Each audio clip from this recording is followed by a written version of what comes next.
Selamat siang. Yang saya hormati Bapak Kepala Sekolah Bakti Mandala, yang saya hormati, saya banggakan teman-teman sejawat, rekan guru dan seluruh staf administrasi dan operator yang ada di Sekolah Bakti Mandala Nabire. Lalu Pak, kita menaikkan puji dan syukur kepada Tuhan Yang Maha Kuasa karena atas perkenannya kita semua masih diberi kesempatan, diberi nafas hidup untuk kita boleh beraktivitas, melaksanakan tugas dan tanggung jawab pelayanan kita di sekolah ini sebagai seorang pendidik. Baik, kita tentu saja daripada pertemuan kita di siang hari ini. Pada kesempatan ini saya akan melakukan aksi nyata modul 1.4. Jadi ini adalah modul terakhir dari pembelajaran yang ada di program Guru Penggerak. Saya akan menjelaskan tentang budaya positif.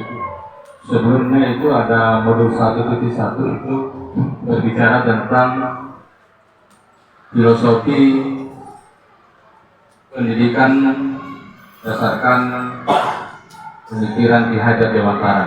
Itu modul 1.1.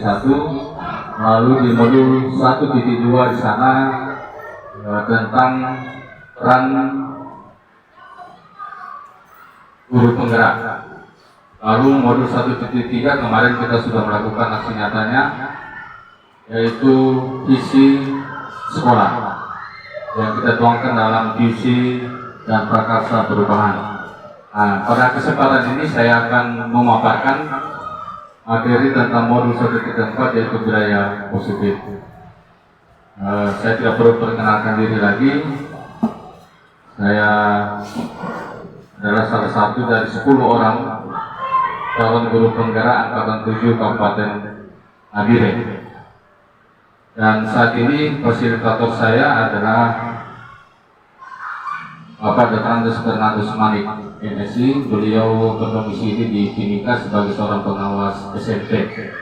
Lalu pengajar praktik saya atau pendamping Ibu Stefani SPD yang kemarin sudah ada bersama dengan kita sekalian. Beliau adalah seorang guru di SMP Anak Panah Besar. Ya, baik Pak Ibu. Apa itu budaya positif? Kalau budaya biasanya kita identikan sudah tertanam dari sejak nenek moyang kita, akhirnya itu disebut sebagai suatu kebudayaan, kebiasaan yang terus-menerus kita lakukan. Tetapi sini ada kata positif. Jadi ternyata budaya itu tidak selamanya positif. Nah, dia berasal dari kebiasaan-kebiasaan. Jadi kalau kebiasaan-kebiasaan buruk itu berarti budaya negatif. Nah, sekarang kita akan belajar tentang budaya positif di lingkungan sekolah. Yang pertama, di dalam budaya positif ini ada 6 komponen yang akan kita pelajari, yang Bapak Ibu akan lihat bersama. Yang pertama tentang perubahan paradigma stimulus respon. Kedua tentang konsep disiplin positif. Yang ketiga tentang keyakinan kelas. Keempat, pemenuhan 5 kebutuhan dasar manusia. Yang kelima, 5 posisi kontrol. Dan yang terakhir adalah segitiga restitusi. Kita lihat yang pertama tentang perubahan paradigma stimulus respon. Ada apa di sana ini? Untuk membangun budaya yang positif, sekolah perlu menyediakan lingkungan yang aman dan nyaman agar murid-murid mampu berpikir, bertindak, dan menciptakan suasana dengan merdeka, mandiri dan bertanggung jawab. Dan salah satu strategi yang perlu ditinjau ulang adalah bentuk disiplin yang dijalankan selama ini di sekolah kita. Maksudnya begini Bapak Ibu ya, ini ada sedikit kesalahan redaksi. Menangkap yang paling berat ya, pasti pengalaman Bapak Ibu punya pengalaman masing-masing tentang cara mendisiplinkan anak-anak kita, antara Ibu Leonora dengan Ibu Vince atau Ibu Leonora dengan Ibu Sebab. Ibu Berta punya cara sendiri dalam mendisiplinkan anaknya. Begitupun antara Ibu Ana, Ibu Mariko punya cara sendiri, tidak mungkin sama. Ya, saya yakin dan percaya tidak mungkin sama. Pak Resi dengan saya pasti berbeda. Ya, itu tergantung pengalaman hidup kita, pengalaman kita di dalam mengajar, pengalaman kita di sosial budaya kita di kehidupan bermasyarakat. Dan juga tentu dasarnya adalah berdasarkan pada keyakinan kita masing-masing. Dan itu juga punya pengaruh terhadap cara kita mendisiplinkan anak-anak. Lalu yang ketiga, lokasi yang kedua, ini, ketika mendengar kata disiplin, kebanyakan orang akan menghubungkan kata disiplin dengan kata tertib. Ya, seperti segala macam supaya nanti pimpinan saya kepala sekolah atau teman-teman yang lain puji saya. Nah, ini boleh tepat waktu disiplin. Pasti ada, meskipun kecil. Ya. Lalu motivasi yang ketiga, Bapak Ibu, kenapa kita mau mentaati suatu aturan atau tata tertib, yaitu untuk menjadi orang yang mereka inginkan dan menghargai diri sendiri dengan nilai-nilai yang mereka percaya. Kalau ini yang terakhir, pasti kita semua mempunyai motivasi seperti ini. Yaitu bahwa ketika kita mentaati suatu tata tertib atau peraturan atau disiplin, termasuk dalamnya adalah disiplin diri, maka yang kita inginkan adalah kita menghargai diri kita sendiri, ya. Dan juga karena kita orang yang mempunyai agama, berarti kita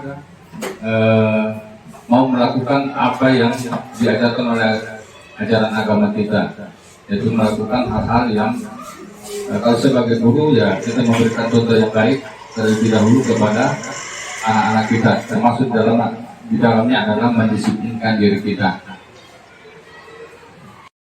Yang positif itu ada namanya keyakinan kelas. Ini yang dari beberapa waktu lalu saya sudah membuang pada Bapak Ibu tentang kata keyakinan kelas ini. Apa keyakinan kelas itu? Dalam pembentukan keyakinan kelas ada 7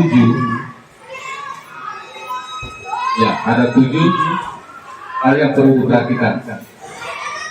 Yang pertama, keyakinan kelas itu bersifat lebih abstrak, kurang.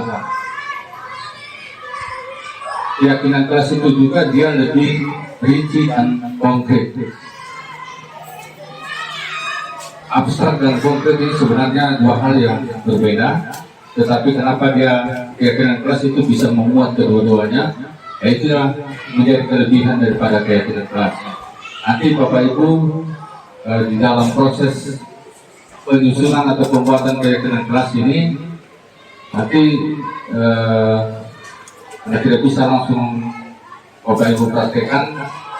Ini nanti diawali oleh saya selaku guru penggerak, nanti akan memberikan contoh cara-cara di dalam pembuatan keyakinan kelas. Lalu yang kedua, keyakinan kelas itu berupa pernyataan-pernyataan universal.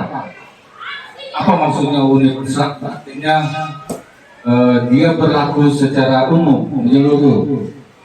Ya. Pernyataan-pernyataan universal itu contohnya, kalau kelas itu bersih, maka kita akan belajar dengan nyaman, kita tidak akan sakit. Betul ya? Pasti semua dari Papua sini sampai di luar sana, di Rusia sana pasti meyakini itu. Itu namanya universal. Jadi diakui secara mendunia. Kemudian yang ketiga, pernyataan keyakinan kelas senantiasa dibuat dalam bentuk positif.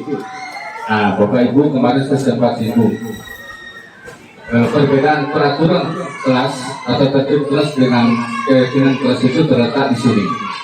Salah satunya, kalau dalam keyakinan kelas tidak ada lagi kata-kata negatif seperti tidak bolos atau tidak, itu kan sifatnya negatif. Jangan, nah ini sudah tidak ada lagi dalam keyakinan kelas.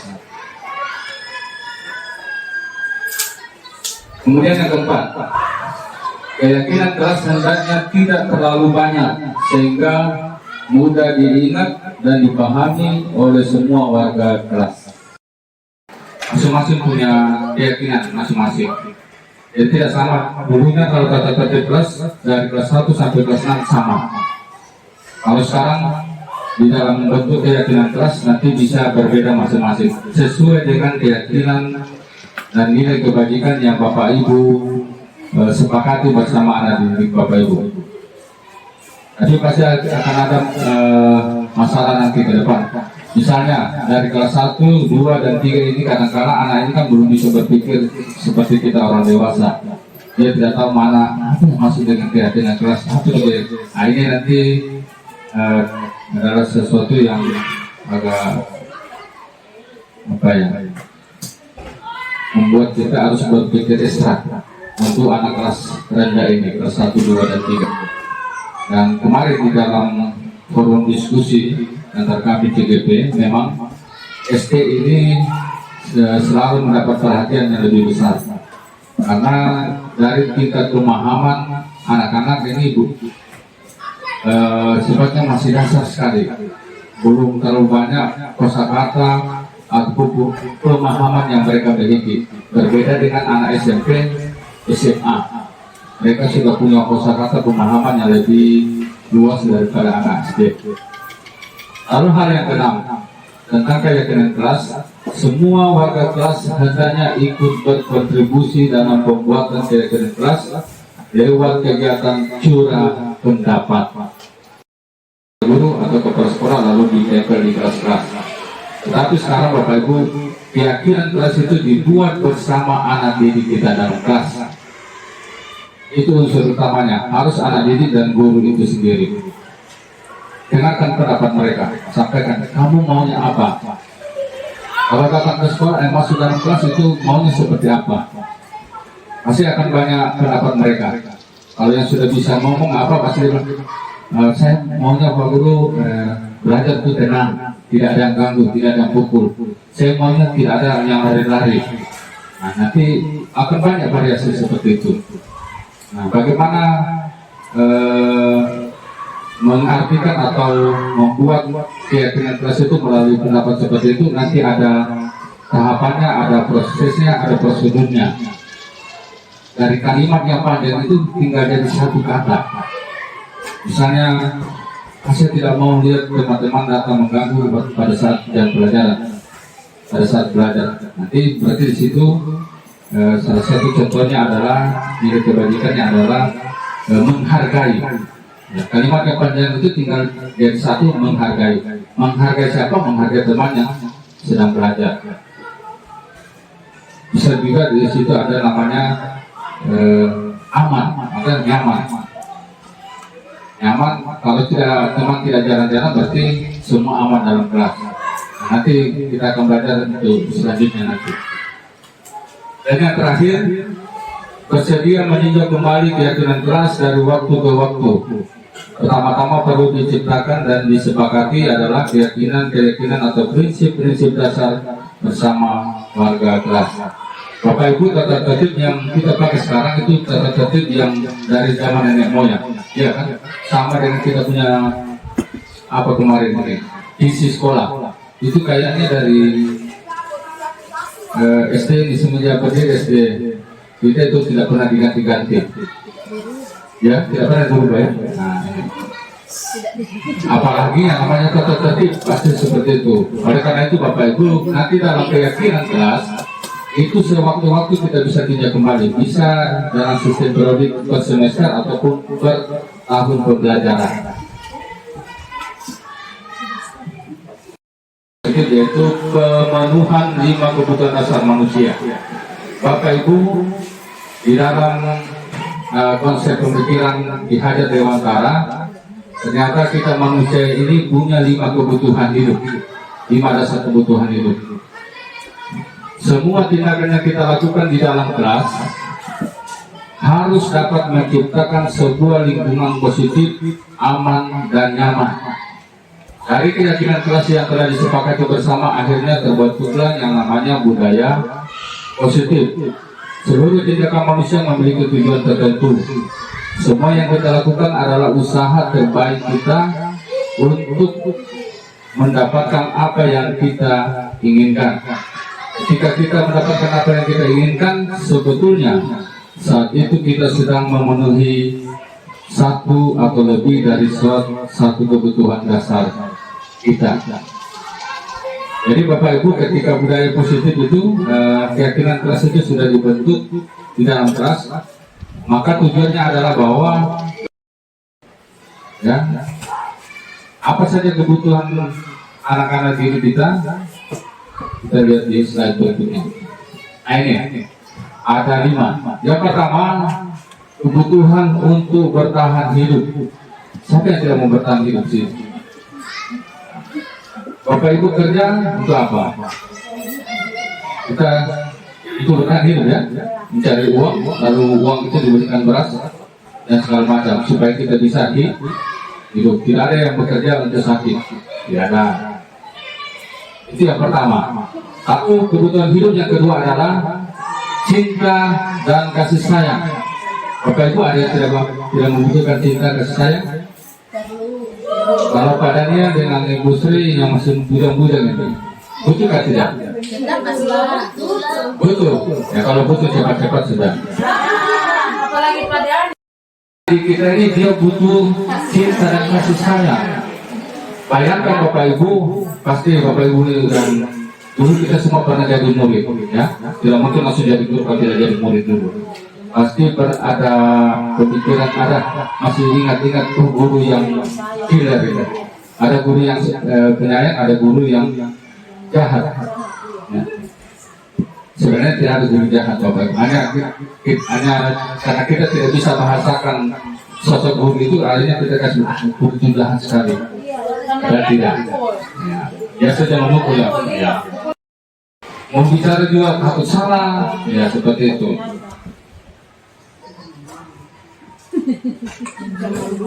Zaman dulu. Ya. Yang ketiga Bapak Ibu, apa kebutuhan dasar kita atau anak didik kita, yaitu kebebasan. Bapak Ibu, ini yang menjadi pertentangan sampai saat ini, kebebasan. Ya ternyata anak-anak zaman sekarang Bapak Ibu, atau yang kita sebut zaman now ini, anak-anak zaman now sekarang ini, ternyata mereka sudah berbeda konteksnya dengan kita, cara belajarnya. Tidak seperti kita dulu.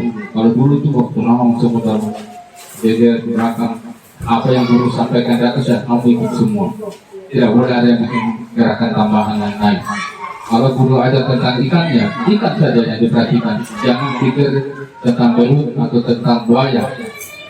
Kalau dulu, kalau sekarang tidak boleh Bapak Ibu. Apa yang ada di samping-samping ikan yang ada dalam air itu bebas anak-anak mau pilih yang mana. Ya, yang penting dia ada di dalam air. Maksudnya seperti itu bayangannya. Jadi anak-anak itu ketika belajar, kalau topiknya tentang kehidupan air di laut, guru tidak boleh hanya menjelaskan tentang ikan. Mungkin ada yang tidak senang tentang ikan. Dia mau belajar tentang misalnya ikan ini kan banyak jenisnya. Mau hidup di laut. Ada yang ikan, ada yang karang kan di laut ya. Ada apa lagi di laut? Itu ikan. Ada tumbuh-tumbuhan lain di luar ya. Ada seperti rumput laut. Nah ini. Mungkin ada yang senang tentang rumput laut ya. Mau tidak mau kita sebagai guru yang ada sekarang harus punya pemahaman tentang itu juga. Ya. Itu tentang kebebasan anak. Dia punya kebebasan untuk kebebasan yang terkontrol, ya. Maksudnya terkontrol begini. Ada kehidupan laut, ya dia bebas, bisa rumput laut, bisa ikan, bisa tentang karang. Selagi dia masih ada di dalam laut. Tetapi anak itu tidak boleh dia karena dibilang bebas, saya mau belajar tentang bintang, padahal kita sedang belajar tentang kehidupan di laut. Nah, itu maksudnya terkontrol. Lalu kebutuhan yang keempat, Bapak Ibu, tentang kesenangan, fun. Nah, ini kesenangan. Jadi ternyata Bapak Ibu ketika kita mengajar itu jangan terlalu serius. Ya. Serius boleh, tetapi diselingi dengan gurauan, canda seperti itu, supaya menghilangkan ketegangan, menghilangkan kesetresan atau ini otak kita, apalagi anak-anak itu belum sedikit saya baru 5 menit saya sudah lain lagi ke pikirannya, perlu disegarkan, perlu represif. Oleh karena itu Bapak Ibu guru, kita guru ini dalam 1 minggu harusnya sekali dalam 1 minggu kita harus represif. Kenapa? Supaya menghilangkan kejenuhan kita, kelelahan kita. Memang itu dianjurkan Bapak Ibu. Represif ini kan tidak perlu harus nanti ke pantai atau kemana baru namanya represif. Tidak perlu seperti itu. Bisa di sekolah. Kalau kemarin masih ada speaker itu bisa jam-jam akhir minggu, bisa karaoke bersama, siapa apa itu namanya represif. Mungkin ada warung-warung apa pergi sama-sama makan sambil cerita gurau. Yang penting di dalam ya makan bersama bisa. Mukbang apa? Ya, seperti itu ya. Represif perlu, sangat perlu. Dan yang terakhir Bapak Ibu, kebutuhan dasar kita adalah penguasaan, kebutuhan pengakuan atas kemampuan. Anak-anak kita ketika dia mampu mengerjakan sesuatu dan berhasil, biasanya Bapak Ibu kasih nilai 100, itu dia butuh pengakuan. Pengakuannya apa? Jangan, tidak perlu kasih hadiah atau apa segala macam. Cukup dengan kata-kata. Kasih contoh. Coba perhatikan ini. Si Wasti ini dapat nilai 100 karena dia belajar, dia dengarkan ibu ketika mengajar. Contohnya dia, pasti teman-teman ajar itu kan pasti merasa ada kebanggaan, bukan kesombongannya, ada kebanggaan. Beda sombong dengan bangga ya. Kita manusia perlu namanya kebanggaan, sangat perlu. Karena ketika kita memperoleh kebanggaan itu, maka kita akan menjadi termotivasi untuk mau meningkatkan lagi apa yang sudah kita raih, seperti itu. Tapi jangan sombong, ya. Beda sombong dengan kebanggaan. Kebutuhan dasar kita manusia. Seorang murid melakukan suatu perbuatan yang bertentangan dengan nilai-nilai kebajikan atau melanggar peraturan, hal itu sebenarnya dikarenakan mereka gagal memenuhi kebutuhan dasar mereka. Karena Bapak Ibu, ketika anak itu melakukan sesuatu perbuatan yang bertentangan dengan nilai-nilai kebajikan, yang bertentangan dengan keyakinan kelas, yang bertentangan dengan tata tertib di kelas, itu ternyata penyebabnya karena kebutuhan dasar tadi yang 5 itu salah satunya tidak terpenuhi atau lebih dari 1 tidak terpenuhi. Jangankan anak-anak, kita saja di rumah Bapak Ibu, kalau tidak punya beras, bagaimana? Kalau yang sudah berkeluarga paling mama pulang, bapak pulang, mana makan ini? Kau makan apa? Beras tidak ada bapak. Pasti akan ada, tidak akan berjalan dengan baik.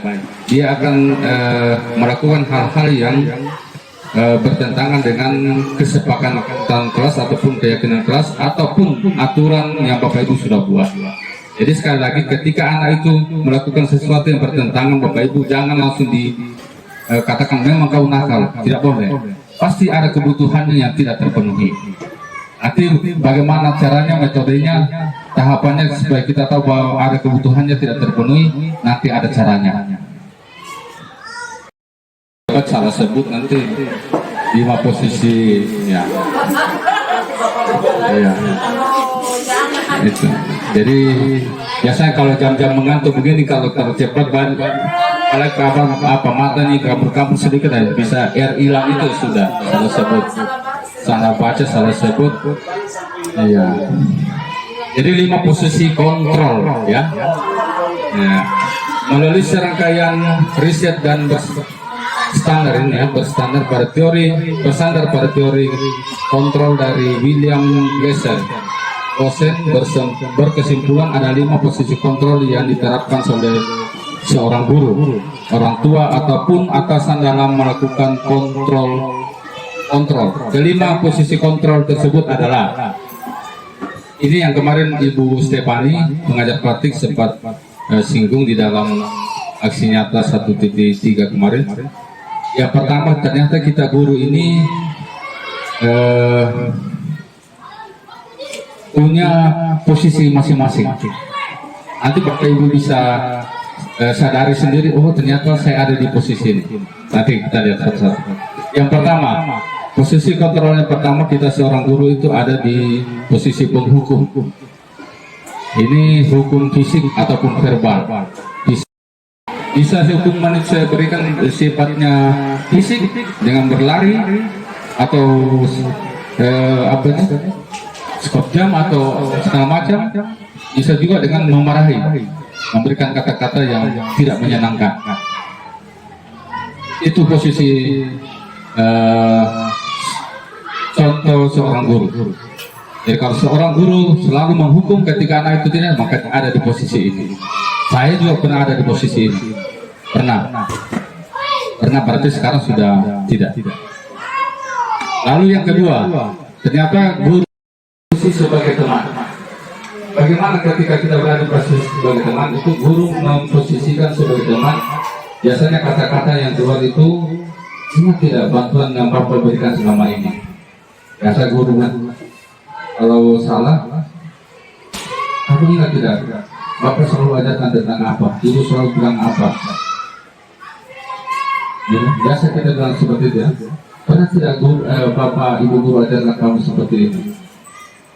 Saya kata-katanya. Jadi seolah-olah ketika anak ini melakukan suatu pelanggaran, ketidakpatuhan, kita selalu menghubungkan dengan apa yang pernah kita berikan kepada dia. Jadi bukan lagi kepada orang tua, tapi apa yang kita ajarkan. Kamu pernah ajarkan kamu seperti ini, kenapa kamu tidak lakukan? Kamu ingat tidak? Nah seperti itu. Ini dia memposisikan dirinya sebagai teman, karena dia hanya membandingkan si anak ini dengan dirinya. Itu posisi sebagai teman. Sebagai apa itu? Monitor, pemantau, mengawasi. Biasa kata-kata yang keluar itu apa yang telah kamu lakukan. Nah, ini yang biasa kita baca di sini. Kamu tahu tidak? Kalau melakukan itu salah. Ya saya. Dan saya yakin di sini guru-guru Manara banyak di posisi ini. Monitor sebagai pengawas. Kenapa sebagai pengawas? Karena setelah memberikan kata-kata seperti ini dan melihat anak itu sudah agak tenang, sudah tidak sudah dia sudah tahu kesalahannya. Tanpa ada tindak lanjut berikutnya, itu namanya kita hanya bersifat sebagai pengawas. Kenapa sebagai pengawas? Nanti hasil dari posisi monitor ini, Bapak Ibu, anak ini akan berulang-ulang kali melakukan pelanggaran. Setiap sudah kita ingatkan, dia sudah berubah untuk beberapa hari, 1 minggu, 1 bulan, tapi berikutnya dia buat lagi hal yang sama. Itu karena kenapa? Karena kita ada di posisi sebagai monitor saja, mengawasi saja. Itu. Dan ini banyak, kita semua di sini. Lalu yang terakhir Bapak Ibu, yang idealnya, yang seharusnya kita guru itu ada di posisi ini terakhir, yaitu sebagai manajer. Bukan manajer itu yang ikut-ikut perusahaan, tidak seperti itu. Ini mempersiapkan murid untuk mempertanggungjawabkan perilakunya dan mencari solusinya sendiri. Mencari solusinya sendiri ini nanti dalam proses dia mencari solusinya itu akan dibimbing oleh gurunya. Nah itulah nanti yang namanya segitiga restitusi. Di sini Bapak Ibu kita memanggil murid itu yang pertama yang kita lakukan adalah menstabilkan suasana. Bagaimana cara menstabilkan suasana? Jadi kita ingin mencari tahu apa sebenarnya yang terjadi. Pertama itu, menurut versi anak itu, Jangan ketika kita sudah lihat anak itu berkelahi, kita panggil, kau salah, kenapa kau memukul? Nah, itu salah. Salah disalahkan di sini ya. Kalau di bagian atas ini dibenarkan, tetapi di sini disalahkan. Karena pada tingkat manajer, kita sebagai guru pertama adalah mencari hal yang sebenarnya menurut versi anak. Ya, biarkan mereka yang menyampaikan apa yang dia lakukan. Pertama kali itu kita lakukan. Itu namanya menstabilkan suasana. Lalu di dalam posisi manajer ini juga, setelah itu kita akan lakukan yang namanya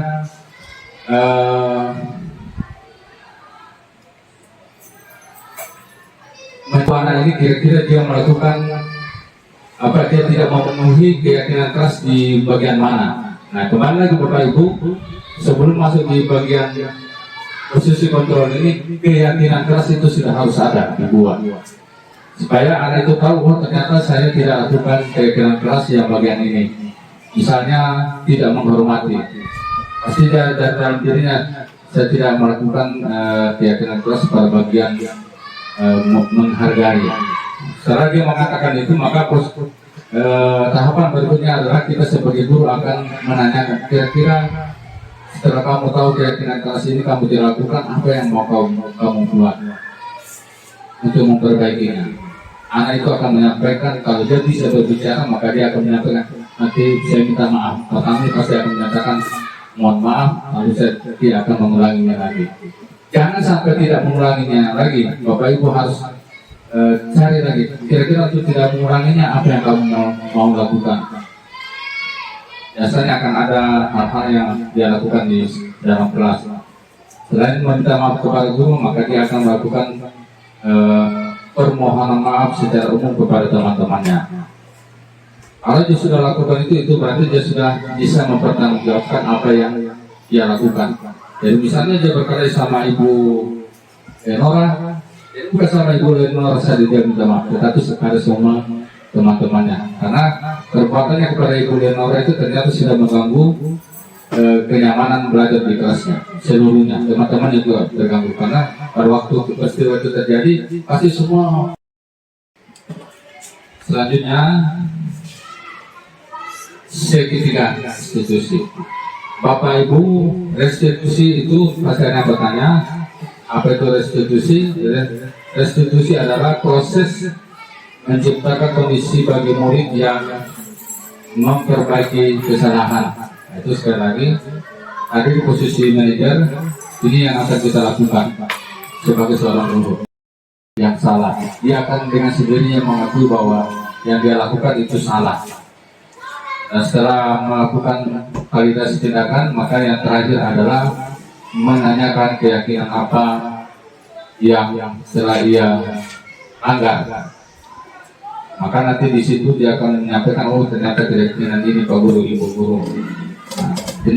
Tindakan selanjutnya sebagai seorang guru, sebagai posisi kontrol manajer, maka kita akan melakukan apa yang akan kamu lakukan. Bapak Ibu, yang tidak kalah penting di dalam restitusi itu adalah kita meyakinkan anak itu bahwa yang dia lakukan itu kita juga pernah lakukan. Bapak Ibu bisa pahami? Yang kesalahan yang mereka lakukan itu sebagai murid, itu juga pernah kita lakukan dulu sebagai murid. Ini kenapa kita lakukan seperti itu, supaya dia percaya, oh betul, ini Pak Guru saya, Ibu Guru saya ternyata juga dulu pernah lakukan itu, kesalahan itu. Tetapi ketika kita sudah berkata seperti itu, dulu Pak Guru, Ibu Guru juga pernah melakukan seperti itu, dan itu tidak baik. Disampaikan seperti itu supaya meyakinkan anak ini bahwa betul tindakan yang ia lakukan itu tidak benar, dan dia mau berubah dengan melakukan tindakan selanjutnya, itu mempertanggungjawabkan apa yang telah ia lakukan. Sekian dan terima kasih. Salam dan bahagia. Mari bergerak dan menggerakkan. Sebagai penutup, Bapak Ibu, saya tampilkan contoh video restitusi ya. Ini contoh saja, ini contoh kecil. si Maria ini. Dia tidak kejangan tugas dipanggil masuk ke kantor. Bapak Ibu yang mau dilihat di sini langkah-langkah restitusinya.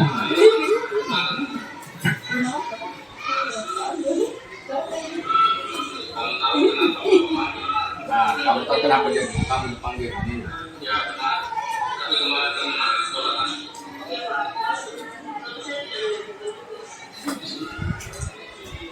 Maria, semua orang pernah berkesan. Ya, apa? Namun setiap tindakan kita pasti ada. Kira-kira mengapa kamu tidak mencintai kita? Sampai dengan tepat. Soalnya kalau kita sampai dengan masalah, akhirnya berpengaruh jadinya. Kamu masih ingat ya dengan tugas kita? Kamu masih ingat kira-kira yang kamu lakukan itu sudah sesuai dengan keyakinan keras kita? Keyakinan keras yang mana? Nah, ternyata kamu tahu. Lalu, apakah kamu punya solusi untuk masalah ini? Ya Pak, pertama saya minta maaf karena tidak mengumpulkan tugas. Kedua, saya tidak akan berbicara orang lagi. Jadi, saya akan menjadi tugas dengan Pak. Baik, Bapak apresiasi tanggung jawab dan kamu boleh kembali sekarang.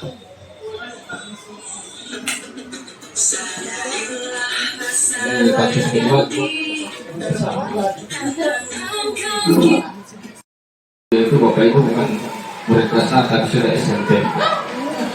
Kenapa itu saya lakukan? Karena pada saat pembuatan video restitusi ini kita sudah dalam posisi libur. Saat itu bulan Desember. Ya, saya cari anak-anak di Manggala ini tetapi sudah tidak ada. Kita juga sudah libur. Sudah. Contoh yang apa? Standarnya sudah bisa ngomong anak ini. Tetapi anak-anak kita ini kayaknya tidak ada seperti ini di SD, belum bisa ngomong seperti itu. Paling bahasanya masih pendek-pendek saja, iya atau tidak saja, iya Pak Guru, iya Pak Guru. Ya saya tidak lakukan lagi. Tapi tidak apa-apa, kita akan belajar seperti itu. Nanti Bapak Ibu pertemuan selanjutnya restitusi. Nanti Bapak Ibu kita akan awali dulu dengan membuat keyakinan kelas masing-masing. Jadi nanti Bapak Ibu saya akan turun ke kelas-kelas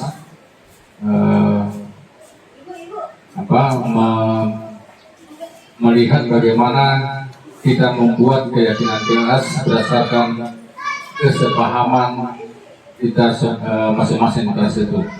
Jadi kalau kelas 1, kelas 2, kelas 3 mungkin ini gurunya akan lebih banyak berperan di dalamnya karena mereka belum bisa sampai ke situ.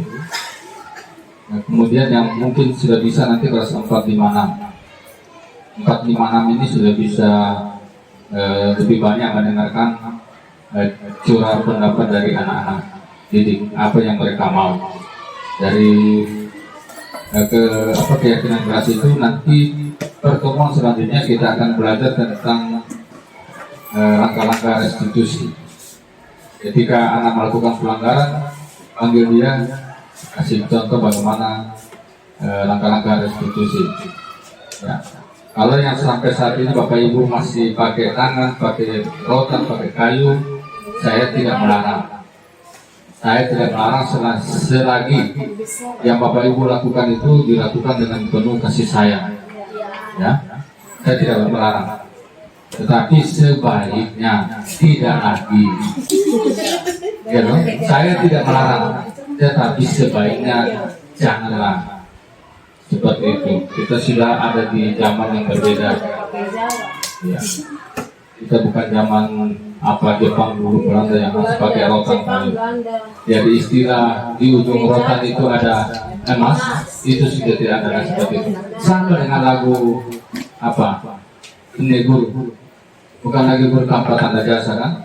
Karena kalau kita tidak dapat gaji, tidak dapat pinjaman. Silakan Ibu. Saya tidak bertanya, tapi maksud saya Bapak mungkin beri minat untuk kita supaya kita bisa baca-baca filenya. Betul yang ini. Iya, Iya, terima kasih. Betul. materinya. Yang mana? Mau Materi yang yang pertama dengan Dan keyakinan keras kan. ya, nanti saya akan sebaiknya itu penting kalau Bapak Ibu punya oh laptop iya, saya kirimkan persis lewat. saja. Iya. Ya. Filenya tahu. Bapak Ibu punya kan sudah punya email guru belajar kan? Tidak pernah pakai? Waduh, sayang sekali. Oh iya. Bapak Ibu pemerintah kasih kita Gmail belajar itu belajar ID itu kita manfaatkan.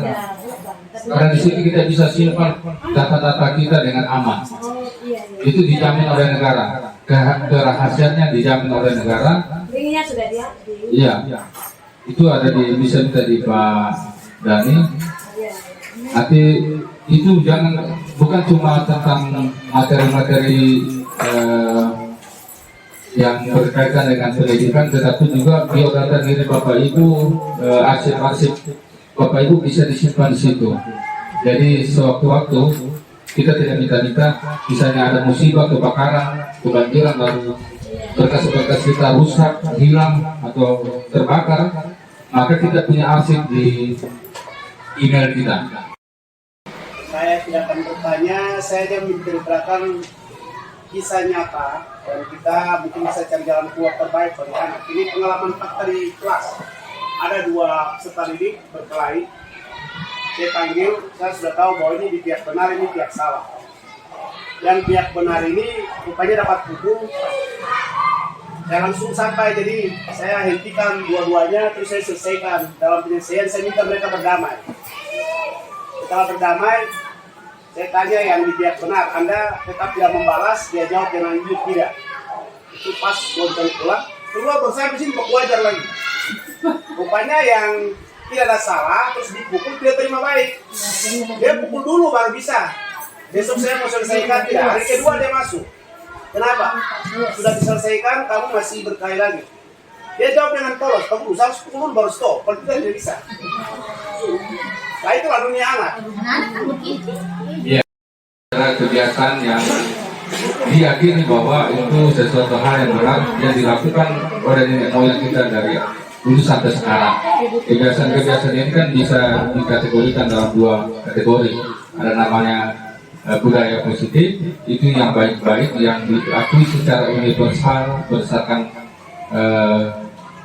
ajaran dan keyakinan yang kita anut. Tetapi juga ada namanya budaya negatif. Budaya negatif ini bisa dibenarkan secara adat, tetapi secara agama tidak dibenarkan. Ini perlu kita pahami dulu Bapak Ibu. Jadi kalau ada anak-anak masih memegang bahwa saya harus, kalau jari saya yang diputus harus putus juga tuh dari jarinya, itu karena kebiasaan dari nenek moyang. Akhirnya sampai orang tua juga kalau nyawa dibalas dengan nyawa, itu masih berlaku kan? Secara adat itu dibenarkan, ya kan? Tetapi secara agama itu tidak dibenarkan. Oleh karena itu Bapak Ibu memang agak rumit, agak susah, dan saya sangat pahami apa yang Pak Desi rasakan, dan itu saya kira juga sama dengan Pak Desi bahwa memang sulit untuk mau melakukan suatu perubahan terhadap pemahaman yang sudah memang dari sejak lahir dari nenek moyang mereka pahami. Apalagi anak kecil, kalau orang tuanya sudah lakukan itu lalu didogma lagi pada mereka, maka itu sangat kuat bagi mereka. Ya, sulit. Oleh karena itu Bapak Ibu, kita sebagai guru ini memang apa ya? Bagikan sebuah apa? Ya, dua malakama. Berbuat salah, tidak berbuat salah. Iya kan? Oleh karena itu Bapak Ibu, mungkin motivasi saja bagi kita semua bahwa lakukan apa yang menurut pandangan kita benar. Karena saya yakin Bapak Ibu jadi ibu guru punya pengetahuan, punya pemahaman yang baik tentang hal yang baik. Ya, tidak ada kita jadi guru yang tidak punya agama. Apapun agamamu, keyakinanmu, pasti yang Bapak Ibu pegang adalah hal yang benar. Oleh karena itu Bapak Ibu mungkin untuk menyemangati kita semua, tentang menghadapi persoalan seperti ini, melakukan apa yang perlu kita lakukan yang kita anggap benar, baik. Ada situasi tertentu ya, jangan samakan semua situasi ke arah tidak. Pasti berbeda-beda solusinya, penanganannya.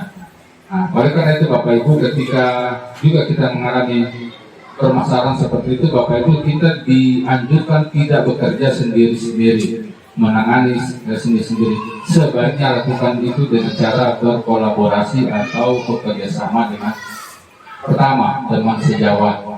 Teman sejawat ini misalnya kelas 1 dengan kelas 1 yang lain yang paralel, ataupun dengan guru-guru yang lain, atau dengan kepala sekolah, atau dengan komite sekolah, seperti itu. Sehingga kalau ada permasalahan, kalau kita sudah tidak mampu tangani sendiri, kita bisa tangani bersama-sama, sistem keroyokan seperti itu. Ya, terima kasih Pak Resi. Dengan hal seperti itu di depannya kita bisa tangani dengan cara langkah-langkah restitusi. Ya, kita akan memberikan pemahaman kepada anak-anak. Oleh karena itu, tadi saya bilang keyakinan keras itu sangat penting. Karena nanti di dalam curah pendapat itu masing-masing anak-anak akan keluarkan apa yang mereka pahami di otak mereka. Mungkin itu saja mungkin yang saya bisa berikan kepada Pak Resi dan kepada kita semua. Masih satu orang lagi, silakan kalau ada. Ini Bapak. Teman-teman kalau tidak bosan tolong 1 menit saja. Itu menurut kewasan pikiranku sendiri dalam menangani kasus seperti itu saya sudah pernah. Teknik cara bagus ya. Tapi semua orang tidak bisa seperti itu ya. Karena mungkin Pak Resi punya punya karisma tertentu bisa seperti itu. Kalau saya tidak mau. Kalau karena saya tidak punya karisma untuk mau menantang anak itu supaya tidak berbuat. Tapi Pak Resi kita salut. Itulah keahlian masing-masing guru. Punya keunikan, punya keistimewaan, punya karisma tersendiri. Ya kita beda-beda. Setiap guru pasti beda-beda cara penanganannya. Tetapi tujuannya Bapak Ibu, tujuan akhir itu yang kita mau, yaitu bahwa dia tidak akan mengulanginya kepada teman atau mengulangi kesalahan yang sama. Itu. Yang pertama intinya tidak mengulangi kesalahan yang sama. Mungkin hari ini dia memukul temannya, oke. Bulan depan jangan lagi itu. Kalaupun dia melanggar, jangan kesalahan itu. Karena kalau kesalahan itu lagi berarti kita tidak berhasil mendidik dia. Karena ternyata dianggap bahwa itu sah-sah saja seperti itu. Oleh karena itu terima kasih Pak Resi, itu karisma Bapak, itu keahlian Bapak yang tidak semua kami punya. Ya. Tidak ada lagi ya, kita tutup saja. Demikian pemaparan aksi nyata modul 1.4 tentang budaya positif. Sekali lagi saya menyampaikan terima kasih sudah berkenan mendengarkan dan menyimak para materi ini. Harapan saya bahwa materi ini tidak sampai di sini saja, tetapi akan kita tindak lanjuti di lapangan, di kelas masing-masing. Nanti kedepannya saya akan mendampingi semua kelas yang ada. Kita bersama-sama membuat keyakinan kelas dan juga kita akan mempraktikkan yang namanya restitusi, segitiga restitusi, yaitu menstabilkan identitas, memvalidasi kesalahan, dan terakhir adalah apa tadi? Lupa. Ya, nanti diingat, nanti materinya saya akan bagi. Jadi terima kasih dan mohon maaf jika ada kata-kata yang tidak berkenan, dan mohon maaf juga atas kesederhanaan materi yang saya berikan. Semoga ini walaupun yang kecil dan tidak terlalu bagus bisa bermanfaat bagi kita semua, terutama kita guru-guru yang ada di SD Bakti Mandala yang kita cintai bersama ini, dan itu bisa kita terapkan nanti kepada anak-anak kita yang merupakan generasi penerus bangsa. Demikian, selamat siang dan terima kasih. Selamat siang juga.